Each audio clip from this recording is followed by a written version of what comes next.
los mártires de la tribulación, esa multitud vestida de ropas blancas a las que se refiere Juan, y la promesa concerniente a los gentiles, bueno, podemos decir que se habrá cumplido.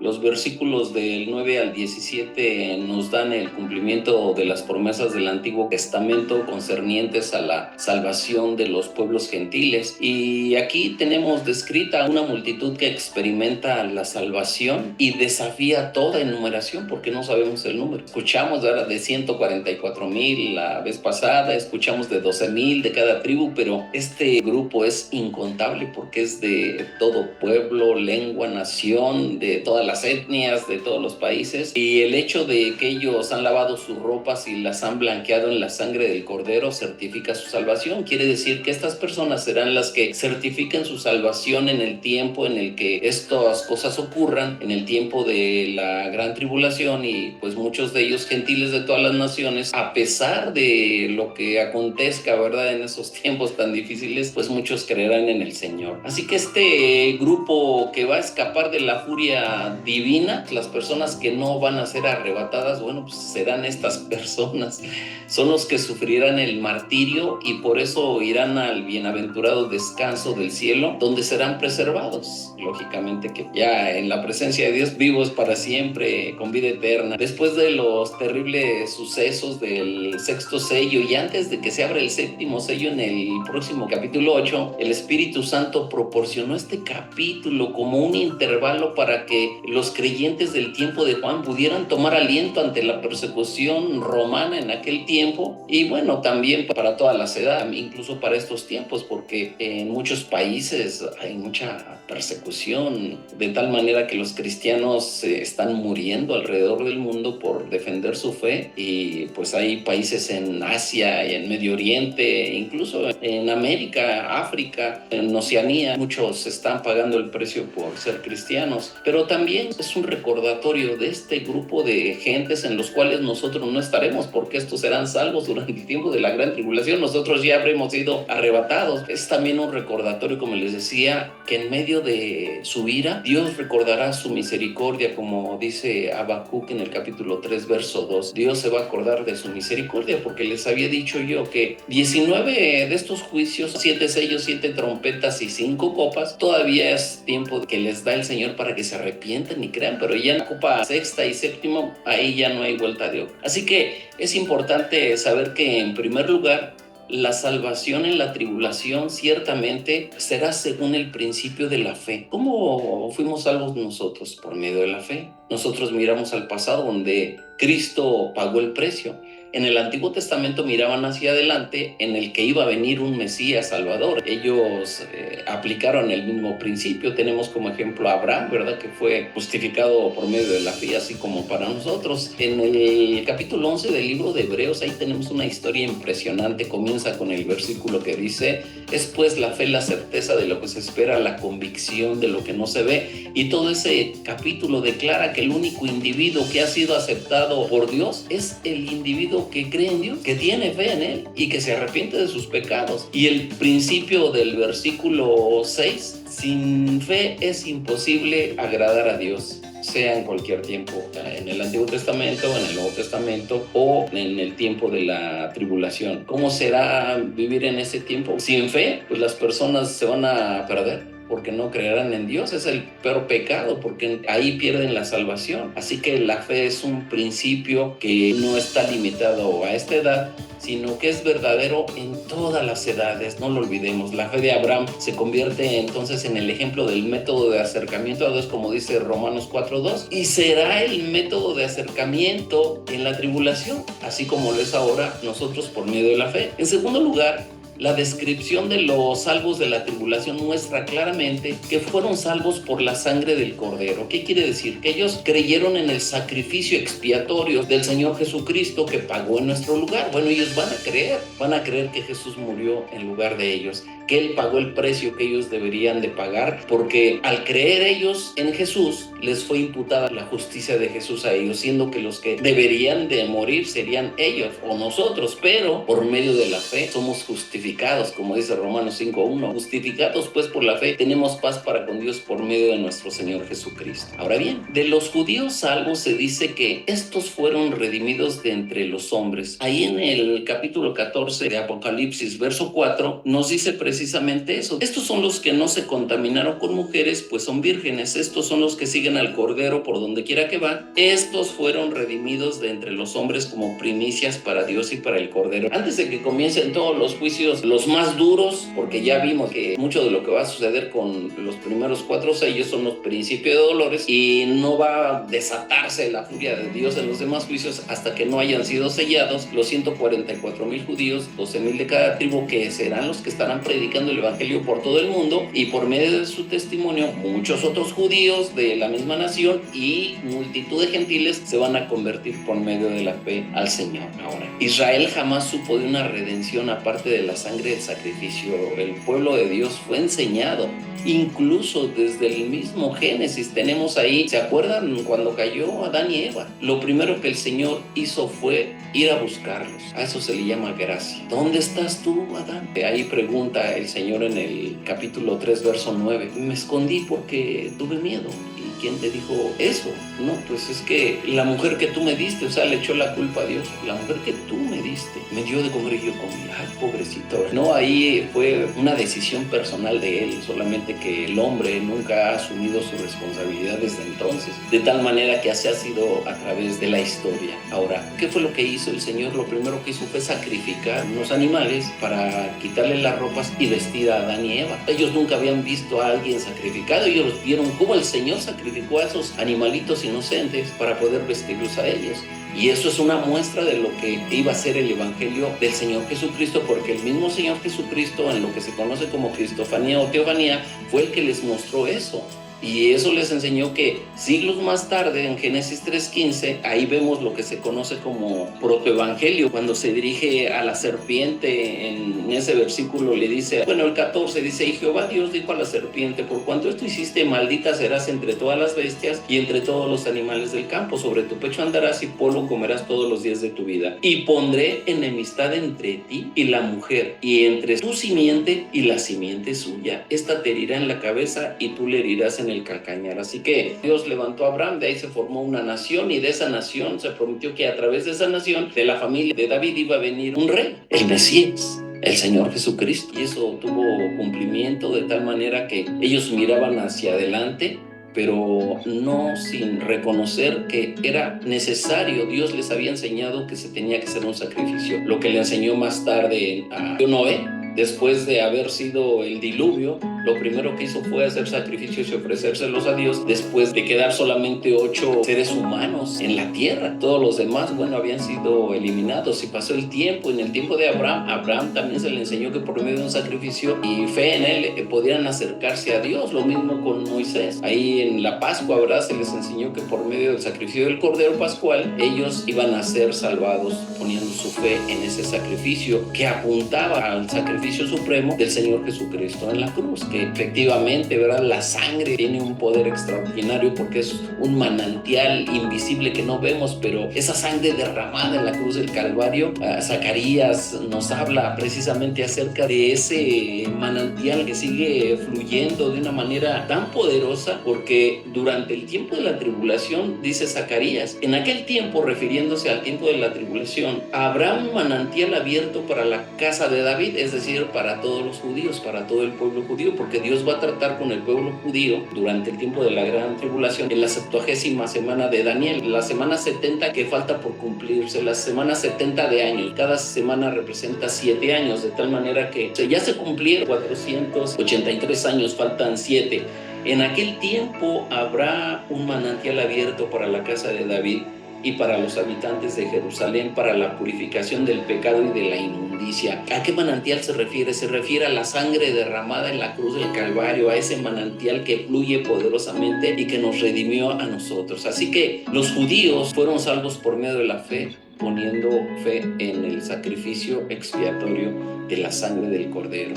De los gentiles salvos se dice que ellos han lavado sus ropas y las han emblanquecido en la sangre del Cordero. Eso lo dice en el versículo 14. Referente a la frase en la sangre, el doctor Bullinger, un cuidadoso estudiante del griego, dice: no en la sangre, ninguna cosa en la ley fue lavada jamás en sangre, o nada puede emblanquecerse lavado en sangre. Aquí estamos hablando acerca del significado de la sangre de Cristo, de tal forma que el significado literal forzado de la preposición griega ha conducido a esta falsa noción, pero esta proposición constantemente significa no en la sangre, sino por medio de la sangre o por la sangre.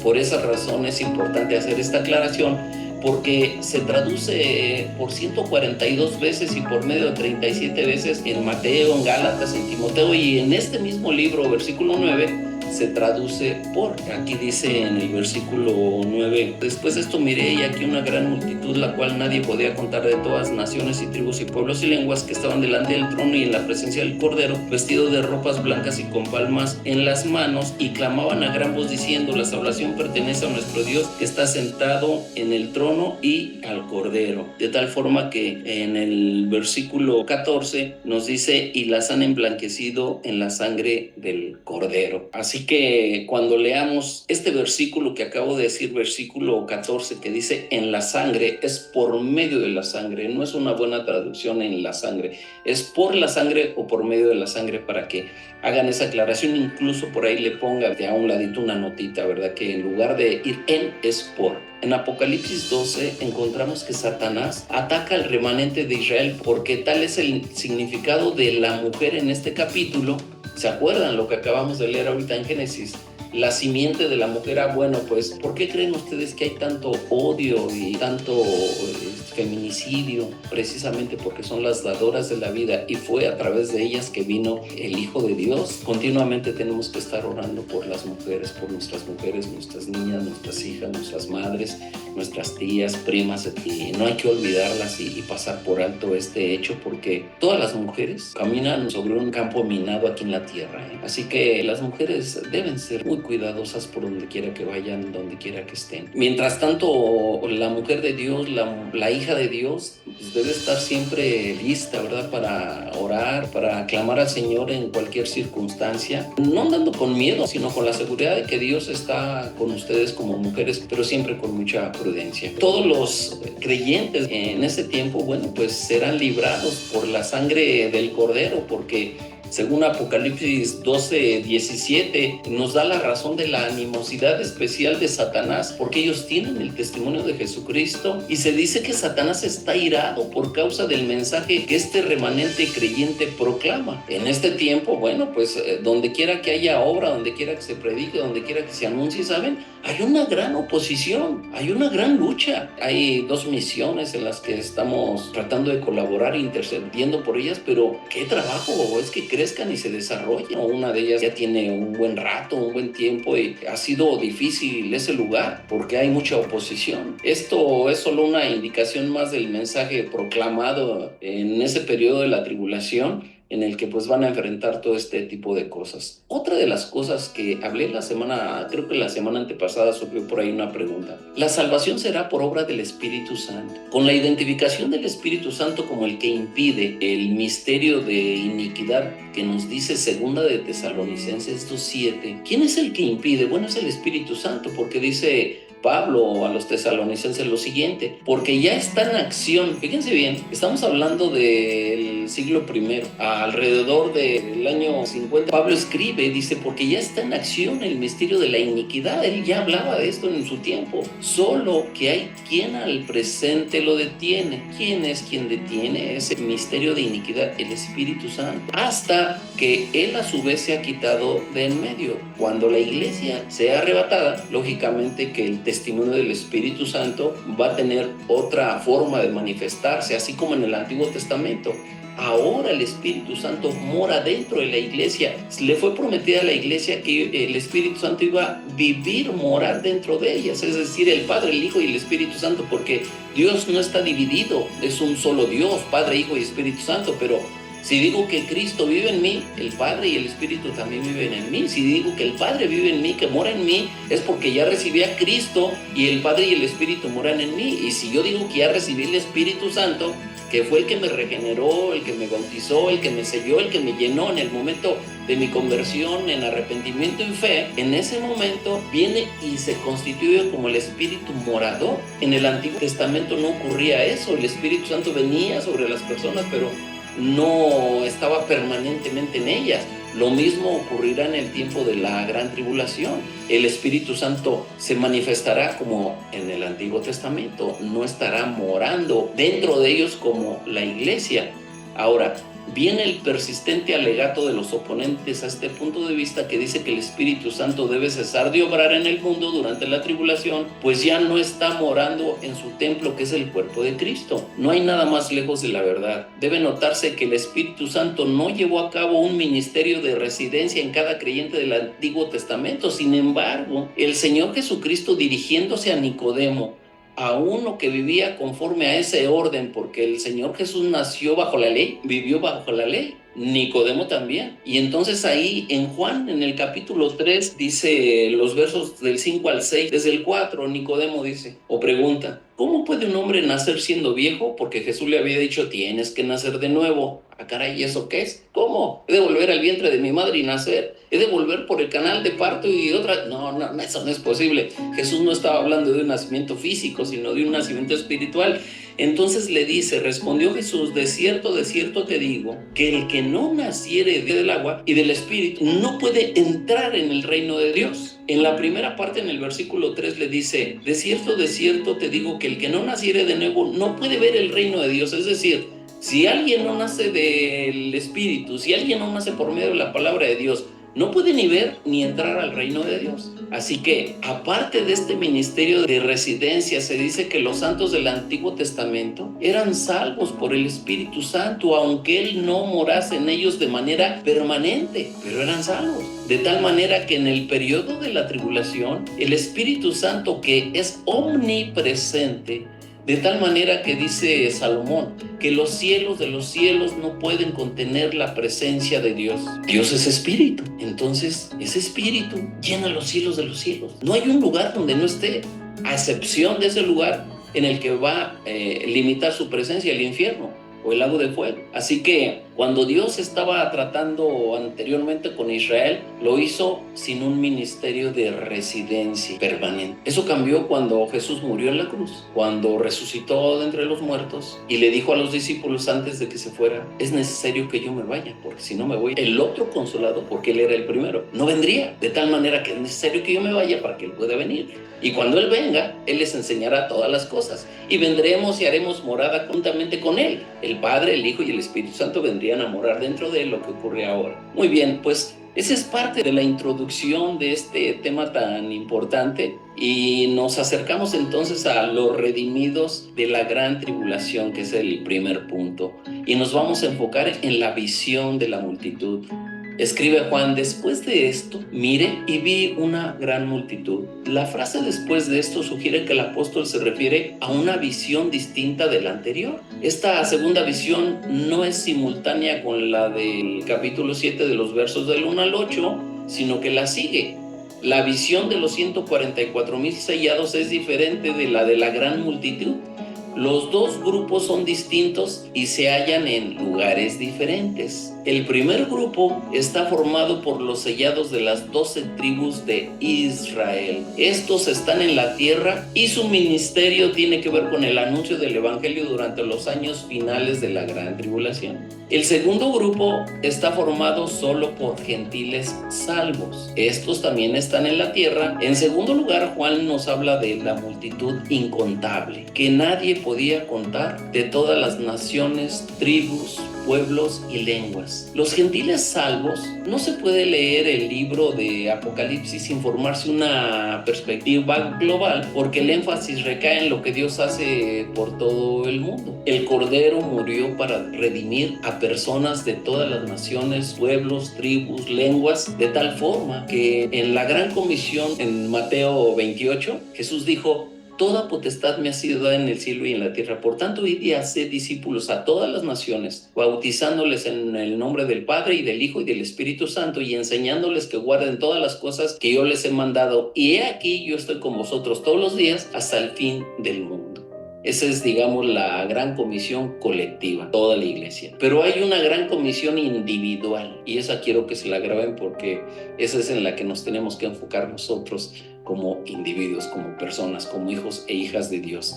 Es Marcos 16:15. Id por todo el mundo y predicar el evangelio a toda criatura. Eso es de manera personal. Así que este es un mandato de nuestro Señor Jesucristo. Ahora, no hay duda de quienes forman esa multitud, porque uno de los ancianos se lo explicó a Juan. Son los gentiles que han sido salvados por fe en Cristo durante la gran tribulación. Así que este grupo lo constituye una multitud cuyo número solo es conocido por Dios. Estos proceden de todos los grupos étnicos de la tierra, pero ya están en el cielo, alabando a Dios porque han recibido salvación por fe en la persona de Jesús y en su obra en la cruz del Calvario. Así que ustedes los ven ahí, ven ustedes esta imagen, ¿no? Esta ilustración, ahí vestidos, bueno, pues quiere decir que ellos están en la presencia de Dios. De esa manera, no están aquí en la tierra, porque ya fueron muertos. ¿Y cómo aparecen? Aparece la multitud delante del trono y delante del Cordero. ¿Dónde está el trono y dónde está el Cordero? Bueno, pues están en el tercer cielo. Ahí donde fue arrebatado Pablo, que se le dijo, no escribas ni digas nada de eso. Pero él relata esa historia que él estuvo ahí. Bueno, pues ahí estas personas en el futuro serán asesinadas y serán llevadas ahí, estarán de pie delante del trono y delante del Cordero. ¿Y por qué? Bueno, pues porque ellos reconocieron en la tierra, en ese tiempo difícil, que Jesús era su Señor y su Salvador. Ahora, el hecho de que estén de pie ante el trono y no sentados alrededor del mismo, indica que estas personas no se identifican con los 24 ancianos. Es más, Juan mismo no sabía quiénes eran cuando le preguntaron. Si hubieran sido los creyentes del Antiguo Testamento o la iglesia, Juan los hubiera reconocido. Y el que el anciano tuviera que decir a Juan quiénes eran sugiere que son un pueblo especial, que en verdad lo son, porque se convirtieron en una situación increíblemente casi imposible de ser salvo. Por supuesto, en la ciudad celestial, en Apocalipsis 21-22, que lo veremos más adelantito cuando Dios nos lo permita, todas las distinciones cesarán y todos seremos simplemente el pueblo de Dios en gloria, todos. Ahí ya no habrá diferencia de nada. Pero mientras Dios está realizando su programa en la historia humana, las distinciones todavía existen entre judíos, entre gentiles, entre la iglesia y los santos de la tribulación. Ahora, eso nos permite continuar con la multitud vestida, vestidos con vestiduras blancas y con palmas en las manos. Ahí ustedes ven la ilustración. Los componentes de la gran multitud, bueno, están vestidos de ropas blancas. Estos fueron vestidos con ropajes relacionados tanto con la victoria como con la justicia obtenida a través de la muerte de Cristo. Cuando se habla de vestiduras blancas, se refiere a la justicia imputada de Cristo en la persona o en las personas que han puesto su fe en el Hijo de Dios que murió en su lugar. De tal manera que esas vestiduras representan la justicia y la victoria por medio de Cristo. De igual forma, ustedes pueden ver ahí, llevaban palmas en las manos. ¿Eso qué significa? Es una señal de gozo y festividad. Y Juan dio una hermosa descripción de estas personas. Primero, eran aceptados porque estaban ante el trono de Dios y del Cordero. Sin duda habían sido rechazados en la tierra porque defendían la verdad en un tiempo cuando las mentiras eran tan populares y Satanás estaba a cargo. Él dominaba, el príncipe del aire tenía el dominio porque ya no estaba en el aire, ya estaba aquí en la tierra. Ahora, sus vestidos blancos y palmas entonces simbolizan victoria.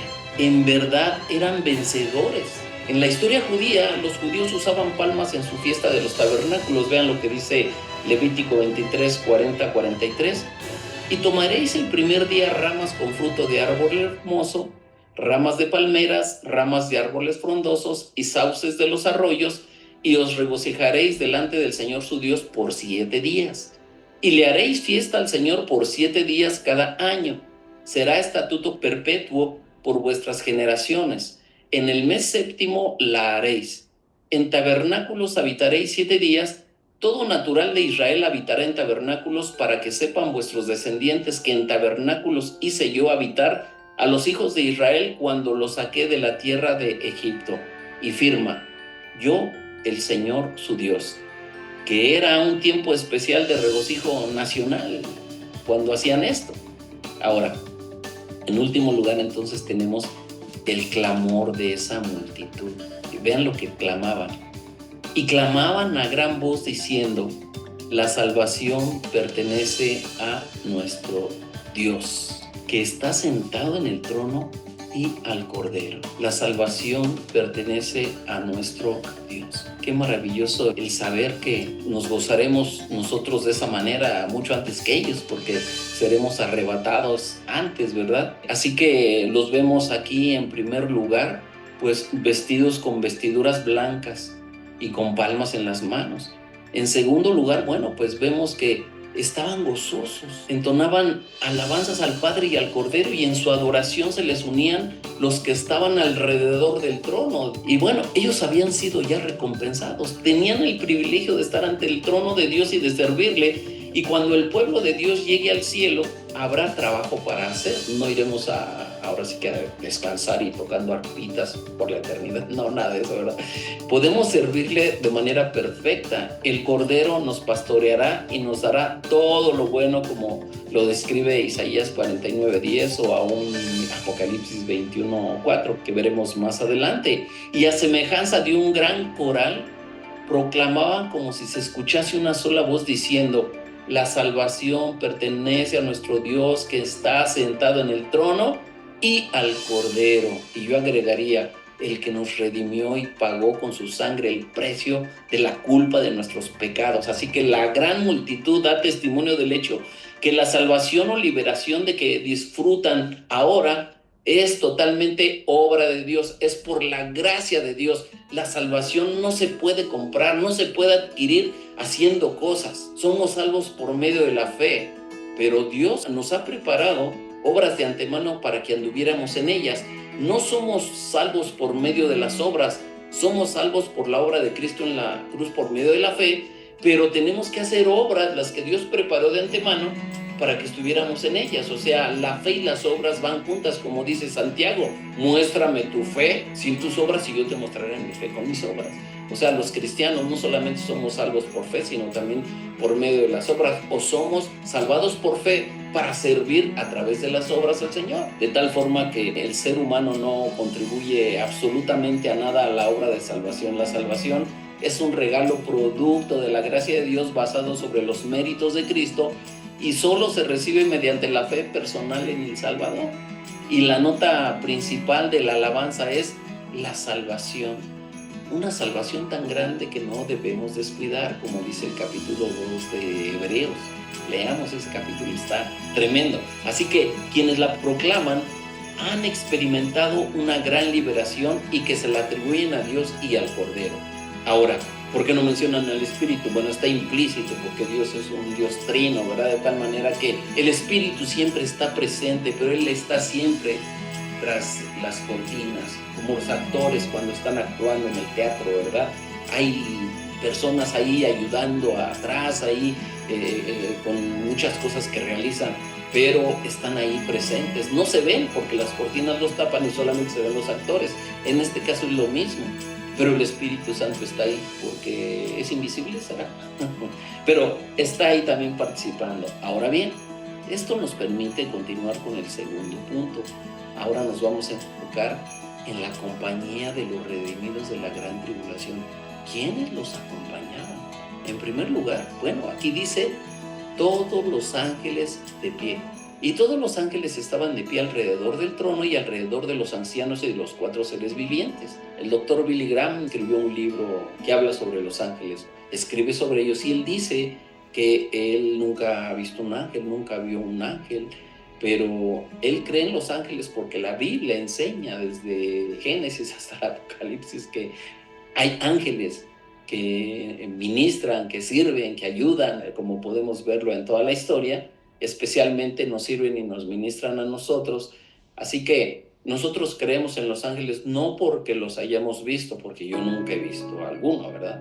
Y a lo mejor ustedes sí, pero bueno, creemos porque la Biblia nos enseña que existen estos seres a los cuales no debemos adorar. La adoración es exclusiva solamente para el Padre, el Hijo y el Espíritu Santo. La salvación pertenece solo a Dios y al Cordero, efectuada en el corazón de las personas por medio del Espíritu Santo. Así que el grito, la salvación a Dios y al Cordero, es equivalente a atribuirle a ambos el título de salvadores.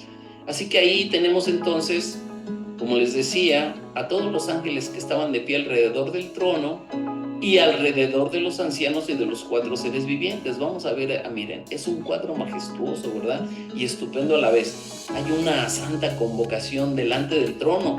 Ahí están todos los ángeles formando un gran círculo alrededor del trono y gozándose en la salvación de los hombres, porque ellos no saben lo que es la salvación. Los demonios no tienen salvación. Jesús no murió por ello. Por esa razón están en prisiones de oscuridad y por eso serán lanzados al lago de fuego, junto con Satanás, la bestia y el falso profeta y todos los incrédulos.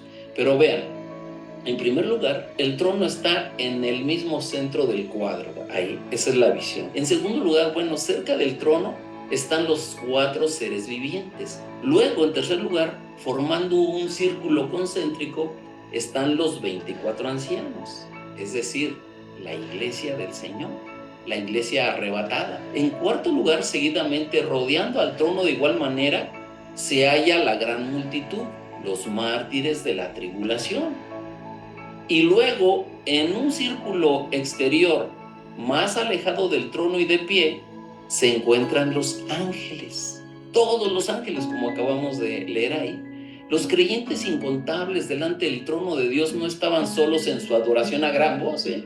Ya lo vieron. El primer grupo que se identifica junto a ellos en la alabanza es la de todos los ángeles que estaban en pie alrededor del trono, y también su número era incontable para Juan. En su anterior visión del trono de Dios, Juan solo pudo describir el número de ángeles como millones de millones. Deuteronomio 33:2 dice lo siguiente: el Señor vino de Sinaí y de Seir las esclareció. Resplandeció desde el monte de Parán y vino entre 10 millares de santos. En una visión de Dios en su trono celestial, Daniel vio que millares de millares le servían y millones de millones asistían delante de él. Daniel 7:10. El escritor de Hebreos también vio muchos millares de ángeles en el cielo. Hebreos 12:22.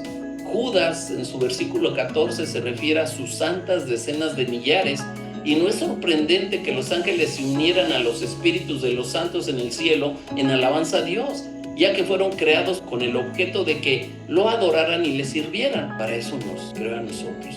El Salmo 103:20 dice: bendecid al Señor, vosotros sus ángeles poderosos en fortaleza, que ejecutáis su mandato obedeciendo la voz de su palabra. No importa cuál sea la orden, ellos la cumplen, sea una orden fácil o difícil. Colosenses 1:16 dice lo siguiente: porque en Él, en Cristo, fueron creadas todas las cosas, tanto las que están en los cielos como las que están en la tierra, visibles e invisibles, ya sean tronos o dominios o poderes o autoridades. Todo ha sido creado por medio de Él y para Él.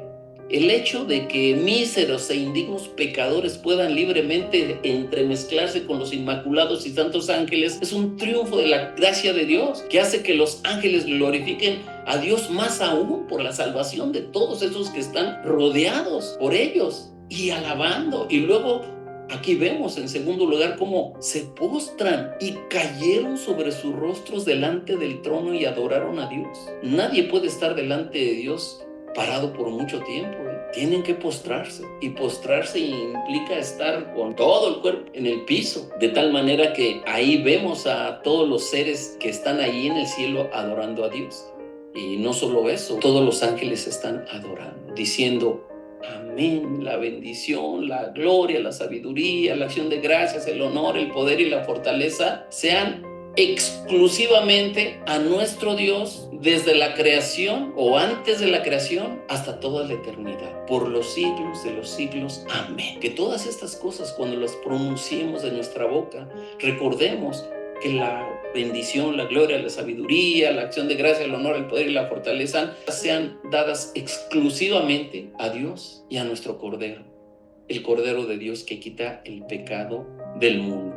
Ahora, para concluir, bueno, pues aquí continuamos, ¿verdad?, con el punto número 3, los redimidos de la gran tribulación. La gran pregunta del anciano, uno de los ancianos, habló diciéndome: estos que están vestidos con vestiduras blancas, ¿quiénes son y de dónde han venido? Uno de los ancianos le hace esta pregunta concerniente a la identidad y la procedencia de la multitud innumerable vestida de blanco que rodea el trono y que tiene palmas en las manos y vestidos blancos. Bueno, la presencia de tan grande multitud ataviada con ropas blancas y con palmas en las manos, dando alabanzas y pronunciando gloria y honra a Dios y al Cordero, debió de haber causado una tremenda impresión en el apóstol Juan. Del versículo 13 al 17 se explica de dónde viene la multitud que viste ropas blancas y dónde se encuentra ahora. Ellos proceden de la gran tribulación, versículo 14, ya lo leímos. Y ahora están delante del trono de Dios, versículo 15. Por esto están delante del trono de Dios. Así que la respuesta de Juan dice: yo le respondí, Señor mío, tú lo sabes, yo no lo sé, pero quiero saberlo. El apóstol responde a la pregunta del anciano con la expresión: Señor, tú lo sabes, y dicha afirmación equivale a decir: Señor mío, no sé la respuesta, pero tú me la puedes dar. Y la respuesta de Juan es a su vez una confesión de ignorancia y una apelación por información. Él quería saber quién era. En tercer lugar, la gran tribulación. Y él me dijo: estos son los que han salido de la gran tribulación, de la 70ª semana del profeta Daniel, de esos 21 juicios, 7 sellos, 7 trompetas y 7 copas. Bueno, pues de ahí es donde salieron. Así que el ser celestial de inmediato da la información procurada por Juan, de tal forma que ahí se le dice muy claramente quiénes son. La respuesta del anciano explica el por qué Juan no reconocía ni la identidad ni el origen de la multitud. Pudo haber sido el periodo de tiempo del cual los participantes fueron extraídos, la gran tribulación futura. Quienes aparecen en la visión aún no han vivido en la tierra para permitir que Juan los hubiera conocido, porque ni nosotros los conocemos aún. ¿Quiénes van a estar ahí? No lo sabemos. Así que una observación importante es el hecho de que la expresión "los que han salido" es un participio que algunos expositores en su función sustantiva hacen que dicho participio adquiera un uso atemporal, en cuyo caso la traducción sería: los que están vestidos de ropas blancas son tales personas como las que salen de la gran tribulación. Y esto, bueno, pues es en el tiempo futuro. Debido a que sencillamente parte de la pregunta del anciano estimular la curiosidad de Juan, no implica necesariamente que su número está completo y niega la idea de que aún están llegando. La gran tribulación mencionada en este pasaje es la tribulación escatológica que precederá a la venida en gloria de nuestro Señor Jesucristo. El texto es enfático, puesto que dice literalmente la tribulación, la grande. Será un periodo de 7 años equivalente a la 70ª semana de la que habló el profeta Daniel, y es el periodo de tiempo al que se refirió el Señor en Mateo 24:21 cuando dijo: porque habrá entonces una gran tribulación cual no la ha habido desde el principio del mundo hasta ahora, ni la habrá. Esto que va a suceder en ese tiempo no ha sucedido ahora. Desde que apareció el hombre en la tierra hasta ahorita, nada de esto ha sucedido. Así que dicho periodo es equivalente a lo que en Apocalipsis 3:10 llama la hora de la prueba que ha de venir sobre el mundo entero para probar a los que moran sobre la tierra, es decir, a los incrédulos.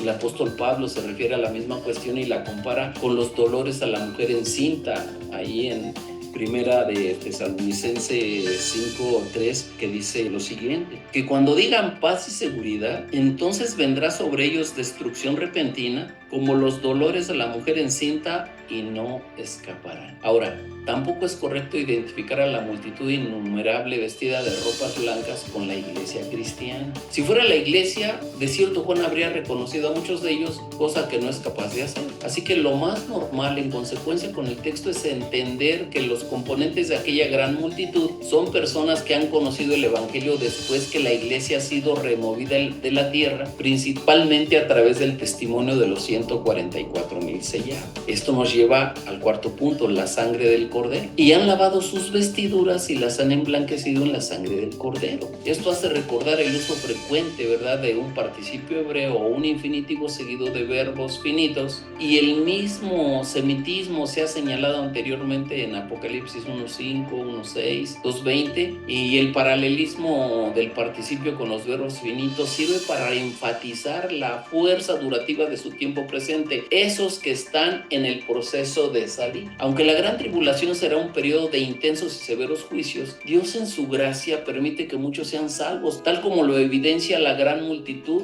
de este pasaje, Apocalipsis 7, 9, 17. La mayoría de ellos serán salvos durante la gran tribulación, sufrirán persecuciones organizadas y ordenadas por los enemigos de Dios, así que los 3 años y medio finales del periodo de 7 años será extremadamente crítico para los habitantes de la tierra. Esos serán los años cuando el anticristo estará en el cenit de su carrera y cuando las persecuciones de los santos de la tribulación sean las más intensas. Así que Juan contempla la salida de aquella multitud del gran conflicto justamente antes que el maltrato de los santos se vuelva peor bajo el liderazgo de la bestia que sale del mar, o sea, el anticristo. Él los ve saliendo de la gran tribulación. Así que esto nos permite concluir con el punto 5 del servicio que realizarán. Por esto están delante del trono de Dios y le sirven día y noche en su templo. Por esto estarán delante del trono de Dios. Aquí Juan está diciendo están en el sentido de que estarán, porque eso todavía no ocurre. Ellos estarán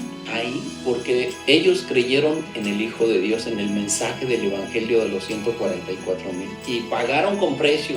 Les dijeron, o niegas a Cristo y te pones el sello en la frente o en la mano, o te cortamos la cabeza. Ellos van a preferir que les corten la cabeza. Y por eso es un grupo muy especial, porque no les es dado a todos los seres humanos, tanto hombres como mujeres, que todos mueran de esa manera, como mártires. El primer mártir, se lo recuerdan, Esteban. Bueno, pues estos han lavado sus ropas y las han emblanquecido en la sangre del Cordero. Y la figura de lavar y emblanquecer las ropas tiene que ver con la salvación espiritual de estos individuos, y debe observarse el hecho de que el fundamento de la salvación es siempre el mismo, es decir, el sacrificio del Cordero de Dios, Cristo Jesús, su muerte en la cruz del Calvario. También el medio a través del cual la salvación se recibe, o sea, la fe personal en Jesucristo. No se puede cambiar. Dice Romanos 3, 24, 25, es un pasaje muy poderoso. Dice, siendo justificados gratuitamente por su gracia, o sea, no se lo merecen, así como nosotros no lo hemos merecido, una salvación tan grande, bueno, ellos tampoco. Siendo justificados gratuitamente por su gracia mediante la redención que es en Cristo Jesús, o sea, mediante el rescate que hizo Jesucristo de nosotros, comprándonos a precio de sangre, a quien Dios puso como propiciación por medio de la fe en su sangre. Es decir, Dios tenía su flecha contra nosotros. Lo que hizo Jesús por medio de su sangre fue desviar esa flecha para que esa flecha fuera directa a su corazón y, bueno, clavado ahí en la cruz del Calvario en lugar nuestro. Pero en el momento en que pusimos nuestra fe en Él y le reconocimos y nos arrepentimos, Dios quitó esa flecha cuando reconocimos a Jesús como nuestra propiciación. Así que para manifestar su justicia a causa de haber pasado por alto en su paciencia los pecados pasados, el Señor ahora, por esa razón, demanda a todos los hombres en todas las naciones que se arrepientan de sus pecados, porque va a haber un juicio.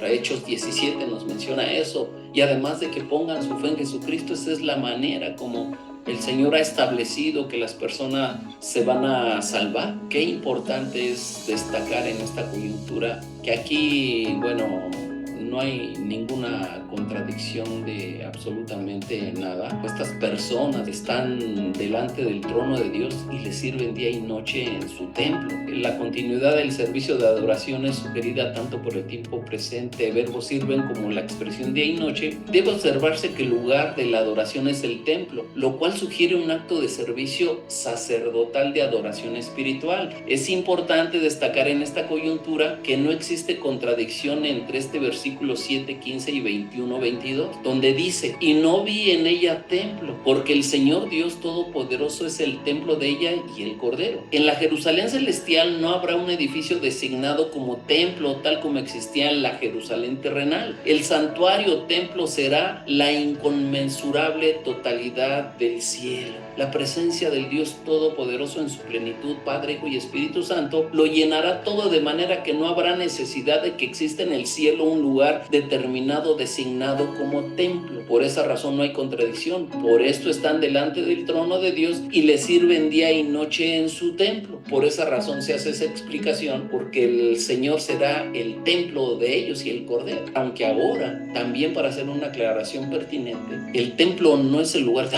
pues vamos, ¿a dónde vas? Pues voy al templo, voy a adorar a Dios. La verdad es que nosotros somos el templo, la iglesia es el templo, no el lugar, porque Dios no habita en templos hechos por manos de hombres. No es el edificio, el templo es la iglesia, somos nosotros. Si ustedes recuerdan, en Corintios nos habla precisamente de que Dios nos ha constituido para Él como su templo. Creo que es segunda de Corintios 6. Somos templo del Dios viviente. No os unáis en yugo desigual con los incrédulos, porque ¿qué compañerismo tiene la justicia con la injusticia? ¿Y qué comunión la luz con las tinieblas? ¿Y qué concordia Cristo con Belial? ¿O qué parte del creyente con el incrédulo? ¿Y qué acuerdo hay entre el templo de Dios y los ídolos? Porque vosotros sois el templo del Dios viviente, como dijo Dios: habitaré y andaré entre ellos y seré su Dios, y ellos serán mi pueblo. Él habita dentro de su pueblo, dentro de nosotros. Es decir, que yo prefiero decir, bueno, pues voy a ir a adorar con la congregación. Finalmente, bueno, llegamos a la presencia de Dios, pero esto ya prácticamente nos sirve como resumen. La presencia cuidadora de Dios. Y el que está sentado en el trono extenderá su tabernáculo sobre ellos. La idea de dicha expresión tiene que ver con la presencia de Dios tanto en protección como en comunión sobre los suyos. La presencia consoladora, ya no tendrán hambre ni sed. Bueno, quizá en vista al hecho de que quienes ahí están han tenido que sufrir las limitaciones y persecuciones producidas contra ellos por los enemigos de Dios. Bueno, mientras estuvieron en la tierra fueron sometidos al acoso de hombres inicuos. Ahora, en la presencia de Dios, tienen la garantía de que no sufrirán ni hambre ni sed. Estarán en la presencia protectora de Dios, porque ni el sol los abatirá, ni calor alguno. Esta frase presenta un ambiente de desierto. El calor abrasador del desierto, llamado siroco, era una experiencia común a los habitantes del Medio Oriente, y probablemente un número considerable de la gran multitud sufrirá las persecuciones descritas en Mateo 24, 15 a 21, y muchos de ellos tendrán que huir al desierto, donde literalmente sufrirán el daño físico del siroco. O sea, en la presencia del Señor todos ellos serán librados para siempre de esos daños físicos, pero en la tierra van a tener que experimentar la aflicción del desierto, la sed, el hambre, el calor. Y finalmente, bueno, pues tenemos la presencia del Cordero, el Cordero pastor. Pues el Cordero en medio del trono los pastoreará. El Cordero está en medio del trono, los pastoreará. Bueno, pues todas las bendiciones que los redimidos de Dios reciben tienen que pasar a través del Cordero. En este caso, el Cordero está delante del trono, ocupando el lugar de mediador en la presencia del Padre y ejerciendo la función pastoral, como el Salmo 23. El Señor es mi pastor, nada me faltará. En lugares de delicados pastos me hará descansar. Junto a aguas de reposo me pastoreará, confortará mi alma, me guiará por sendas de justicia por amor a su nombre. Aunque ande en valle de sombra de muerte, no temeré mal alguno. Tu vara y tu cayado me infundirán aliento, aderezas mesa presencia de mis enemigos. De tal manera que ahí tenemos la función pastoral del Cordero hacia su pueblo, que expresa cuidado y ternura. En segundo lugar, bueno, el Cordero maestro, y los guiará a manantiales de aguas vivas, de vida. No solamente los pastoreará, los alimentará, les proveerá de todo lo lo necesario, pero también recuerden que el agua es símbolo del Espíritu Santo, ¿verdad? De su interior correrán ríos de agua viva. Esto dijo del Espíritu que habían de recibir. El Cordero Consolador, Dios enjugará toda lágrima de sus ojos. Cuando hablamos de Dios, interviene el Padre, el Hijo y el Espíritu Santo. Literalmente, Dios enjugará cada lágrima, es decir, no habrá más tristeza, ni luto, ni lamento, ni endecha. Los componentes de la gran multitud han pasado por la experiencia de la tribulación, que seguramente ha significado sufrir muchas pruebas a manos de los aborrecedores de Dios. Y ahora en la presencia de Dios, el llanto se transforma en risa, alegría, gozo perpetuo. Y así llegamos, bueno, pues al resumen y a la conclusión. El segundo cuadro del capítulo 7 de Apocalipsis es el que describe la presencia de una multitud innumerable con vestidos blancos y palmas en las manos que está alrededor del trono de Dios en el cielo. Dicha multitud no representa a los santos del Antiguo Testamento ni a los santos de todas las generaciones, sino a aquellos que han conocido a Cristo durante el periodo de los juicios de la gran tribulación. Esa multitud innumerable no es la iglesia, ya que Juan mismo es incapaz de identificar sus componentes. Dios se acuerda de su gracia en medio del juicio y permite que en los tiempos más difíciles de la historia de la humanidad el evangelio sea proclamado y personas de todas las etnias puedan recibir el perdón de los pecados y el regalo de la vida eterna.